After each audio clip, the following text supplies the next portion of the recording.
Hello मेरे प्यारे बच्चों। तो कैसे हैं आप सब। मेरा नाम मानसी गुप्ता है। आज मैं आपको कक्षा 5 का पाठ 2 पढ़ाने वाली हूँ, जिसका नाम है समझदार हाथी। मतलब एक हाथी की कहानी है जो कि कैसा है, समझदार है। और ये क्या है, चित्रकथा। चित्रकथा मतलब होता है कि हमें चित्र भी दिए गए होंगे और चित्रों के ऊपर उनकी बातें कही गई होंगी, वो होती है चित्रकथा। चित्र के साथ बात करना।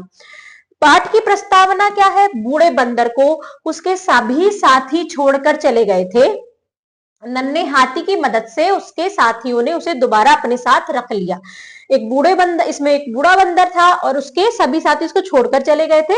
एक छोटे से हाथी की मदद से उसने क्या किया, उसके सारे साथियों ने उसको फिर से रख लिया।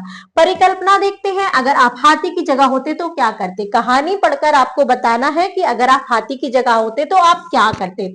उद्देश्य क्या है, हमें अपने बड़े बुजुर्गों की मदद करनी चाहिए। जो हमारे बड़े बुजुर्ग हैं, बूढ़े लोग हैं, उनकी हमें मदद करनी चाहिए, उनको नहीं छोड़ना चाहिए। आइए देखते हैं, कहानी शुरू होती है। यहाँ पर ये चित्र दिए गए होंगे और उसमें आपकी कहानी होगी। नदी के पास घने जंगल में एक नन्हा हाथी रहता था। वह बहुत दयालु था, हमेशा दूसरों की सहायता करता रहता था और किसी को भी हानि नहीं पहुंचाता था। एक दिन वह जंगल में घूम रहा था, एकाएक उसे एक बूढ़ा बंदर रोता दिखाई दिया। कौन था, घने जंगल में एक छोटा हाथी था। वो बहुत ही दयालु था, मतलब सबसे प्यार से बात करता था, दया का भाव रखता था, सबकी सहायता करता था और किसी को भी हानि नहीं, दुखी नहीं करता था, पहुंचाता नहीं था हानि। एक दिन वो जंगल में घूम रहा था, एकाएक मतलब अचानक से उसे एक बूढ़ा बंदर कौन क्या दिखा, रोता हुआ दिखा। अरे बंदर चाचा, आप क्यों रो रहे हैं, क्या आपको कोई कष्ट है। कष्ट मतलब कुछ दुख है, क्या पीड़ा है। बेटा, मैं बूढ़ा और कमजोर हो गया हूँ, मेरे सब साथी मुझे अकेला छोड़कर चले गए हैं। वो कहता है कि मैं बूढ़ा और कमजोर हूँ, तो मेरे जो साथी हैं उन्होंने मुझे छोड़ दिया है। बताइए मन की बात, क्या तुम्हें दूसरों की सहायता करना पसंद है। आपको बताना है कि आपको दूसरों की सहायता पसंद करना पसंद है या नहीं। अब हाथी कहता है, चाचा रोना बंद करो, आपकी चिंता का निवारण मैं करूंगा। निवारण मतलब उसका उपाय, उसका उपचार मैं करूंगा। मैं आपको सब साथियों को वापस ले आऊंगा, मतलब मैं आपके सारे साथियों को वापस ले आऊंगा। अगर ऐसा हुआ तो मैं तुम्हारा बहुत उपकार मानूंगा। उपकार मतलब एहसान मानना। यह कहकर नन्हा हाथी जंगल के उस भाग की ओर चल पड़ा जहां केले के पेड़ थे और उस पर पके पके केले लदे हुए थे। कुछ ही देर में वह वहां पहुंच गया और उसे बहुत सारे बंदर दिखाई दिए। सभी पेड़ों पर बैठे केले खा रहे थे। वह दौड़ा दौड़ा उनके पास गया और उनको समझाया। किसको समझाया, बंदरों को। पाठ से बताइए, नन्हे हाथियों ने बूढ़े बंदर के साथियों को वापस बुलाने के लिए क्या किया। यह हमें आगे पाठ से पता चलेगा कि उन्होंने क्या, नन्हे हाथी ने क्या किया। हाथी दूसरे बंदर को बूढ़े बंदर के पास लौटने के लिए किस प्रकार मनाने लगे। बंदरों पर नन्हे हाथी की बातों का क्या असर प्रभाव पड़ा। हाथी की बात सुनकर बंदर क्यों शर्मिंदा हुए। अब ये हम आगे का पाठ पढ़ते हैं, तब हम इन प्रश्नों का उत्तर देंगे। दोस्तों, तुम अपने बड़े बूढ़े और कमजोर साथी को अकेला छोड़ आए हो। हाथी कहता है बंदरों से, वह वहां उनकी देखभाल करने वाला कोई नहीं है, कृपया जाकर उनका मन बहलाओ। वो सारे बंदरों से कहता है। यहाँ बंदर क्या कर रहे हैं, पेड़ से केले खा रहे हैं।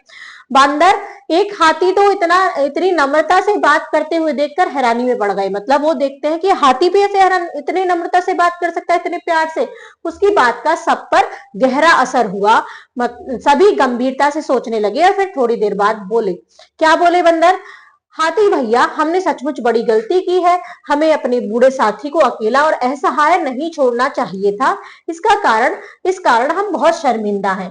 अरे भाइयों, शर्मिंदा होने की जरूरत नहीं है। हाथी कहता है बंदरों से, अभी उनके पास लौट चलो। वो कहता है कि चलो उनके पास वापस से चल लो।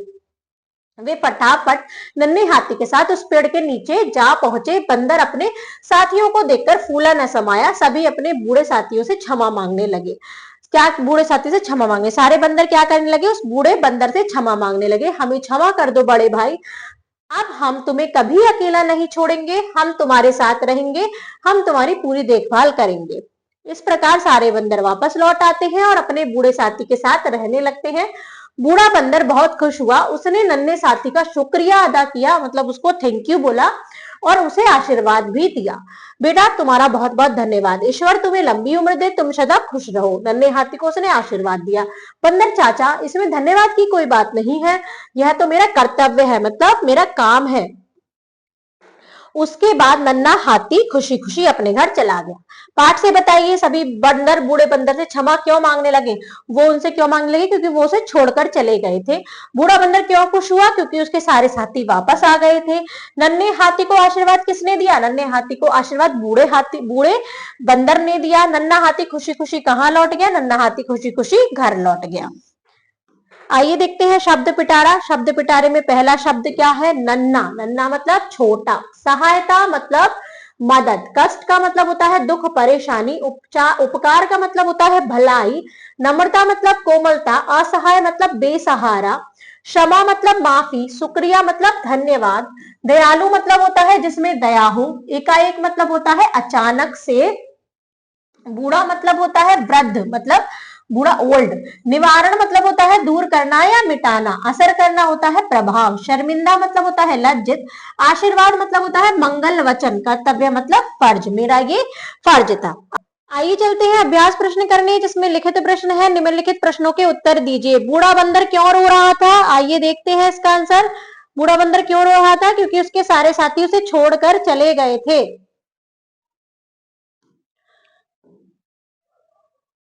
बूढ़ा बंदर इसलिए रो रहा था, वो क्या कहता था? मैं बूढ़ा और कमजोर हो गया हूं, मेरे सभी साथी मुझे अकेला छोड़कर चले गए हैं, इसलिए बूढ़ा बंदर रो रहा था। आइए देखते हैं अगला प्रश्न।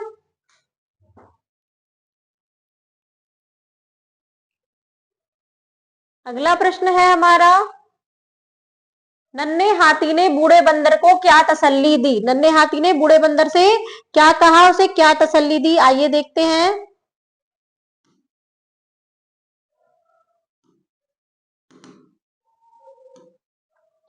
नन्हे हाथी ने कहा, चाचा रोना बंद करो, आपकी चिंता का निवारण मैं करूंगा, मैं आपको सब साथियों को वापस ले आऊंगा। ये किसने कहा? हाथी ने कहा। आइए चलते हैं अगले प्रश्न पर।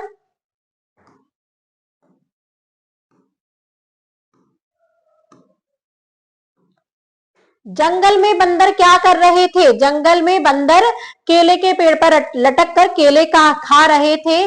बंदरों ने क्या करने का प्रण लिया? बंदरों ने क्या करने का प्रण लिया?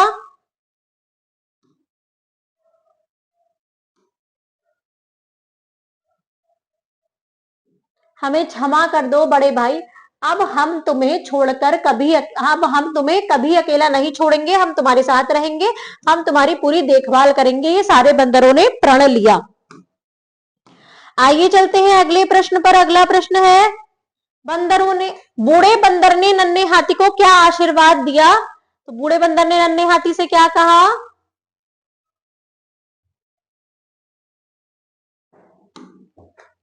तुम्हारा बेटा, तुम्हारा बहुत बहुत धन्यवाद, ईश्वर तुम्हें लंबी उम्र दे, तुम सदा खुश रहो। ये बूढ़े बंदर ने नन्हे हाथी को आशीर्वाद दिया। आइए चलते हैं अगले प्रश्न पर। अगला प्रश्न है, प्रत्येक द्वारा कही गई एक एक बात लिखिए। बूढ़े बंदर ने क्या कहा था? मैं बूढ़ा हो गया हूं,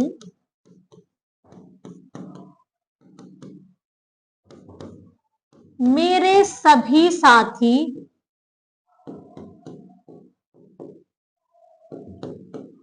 मुझे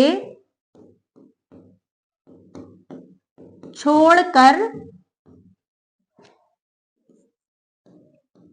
चले गए हैं।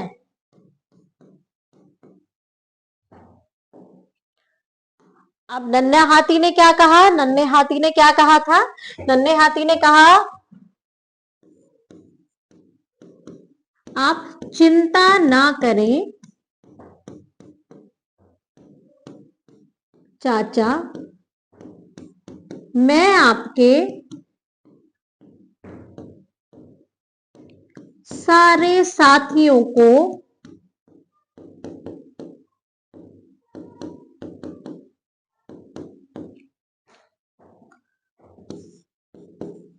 वापस ले आऊंगा। ये किसने कहा? नन्हे हाथी ने। आइए शब्दों को शुद्ध करके उनके वाक्य बनाइए। दयालु, दयालु का शुद्ध शब्द क्या है? दयालु। नन्हा हाथी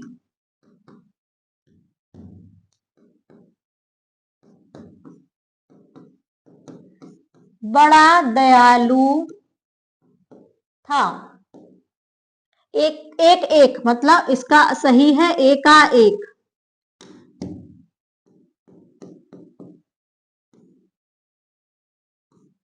एकाएक सारे हाथी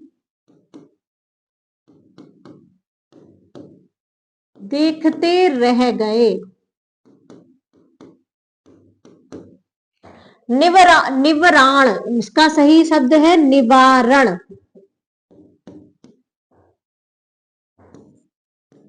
हाथी ने बंदर की समस्या का निवारण किया। नम्रता, नम्रता ये सही है। हमें नम्रता से बात करनी चाहिए।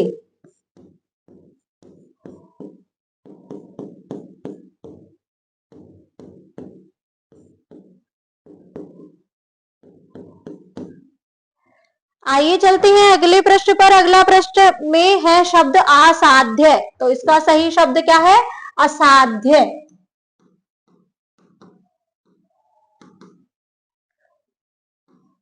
यह घटना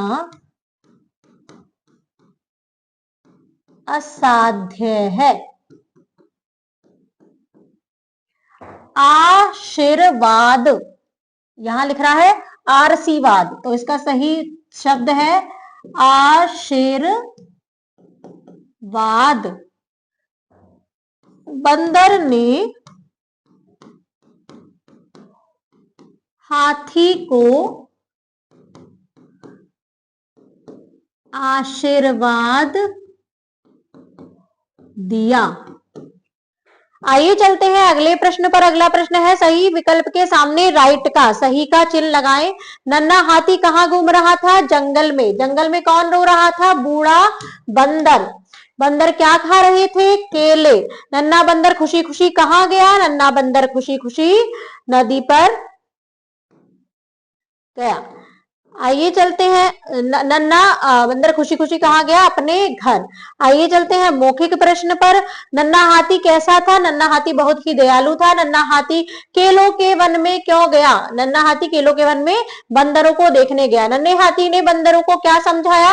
नन्हे हाथी ने बंदरों को कहा कि तुम्हें अपने बूढ़े बंदर साथी को नहीं छोड़ना चाहिए था, तुम्हें उसके पास जाना चाहिए। नन्हे हाथी का स्वभाव कैसा था? नन्हे हाथी का स्वभाव बहुत ही दयालु था। बंदरों ने किससे और क्यों क्षमा मांगी? बंदरों ने अपने बूढ़े बंदर से क्षमा मांगी, और क्यों मांगी? क्योंकि वो उसको छोड़कर चले गए थे। आइए चलते हैं व्याकरण पर, जिसमें पर्यायवाची शब्द लिखिए। नदी का है पर्यायवाची सरिता, तटिनी और तरंगिनी।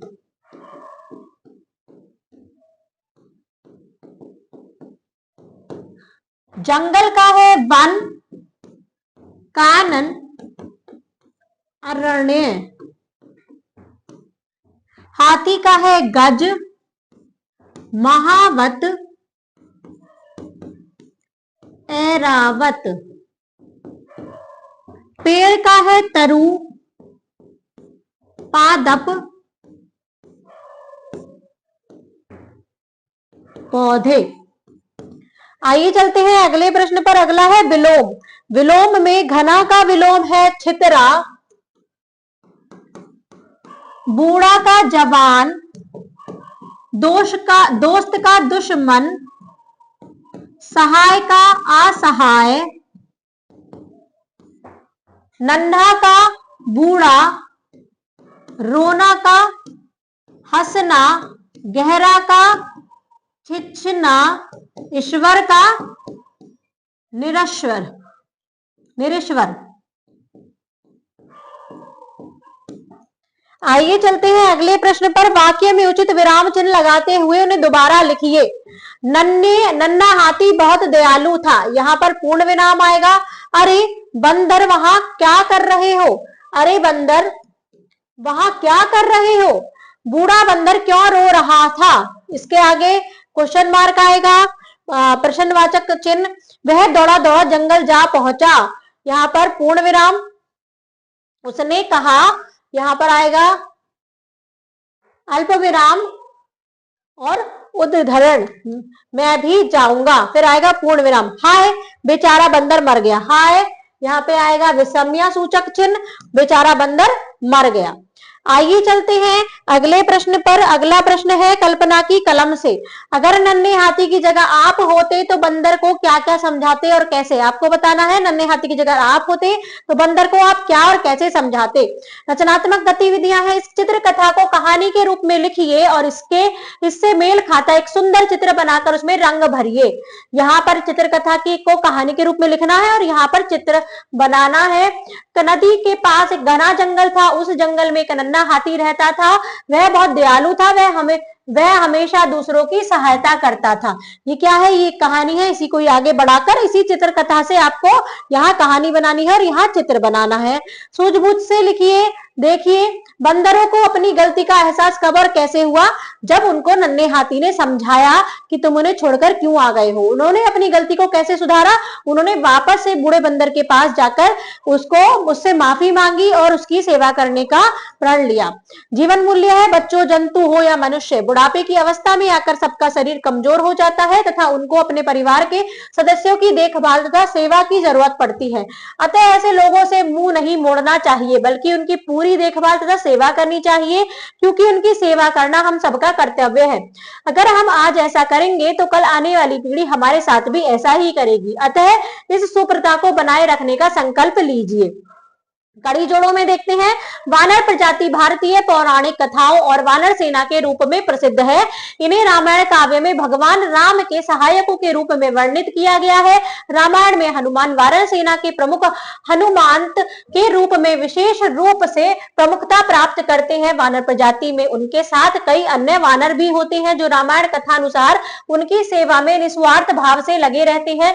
उनकी शक्ति, बुद्धिमानता और वचनशीलता को रामायण में महत्वपूर्ण भूमिका दी गई है। धन्यवाद बच्चों।